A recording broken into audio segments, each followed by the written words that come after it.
Hey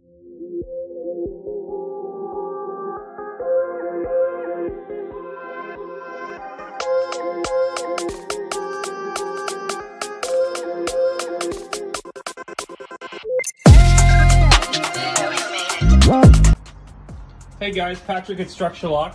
So this is our most common bracket. It's our Retrofit dimensional 2x10 by 16 on center. So you see how the flange just comes up? It would slide up against the wall like this. The floor would be there and the joist would go underneath.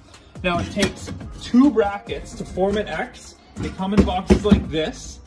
And typically 40 brackets will cover about 540 square feet. Now they're all pre-drilled. So all you need to do is use a galvanized number 12 1-inch screw, and they'll just screw right into place and they'll all interlock together. And that's what decreases that load and stiffens the floor up.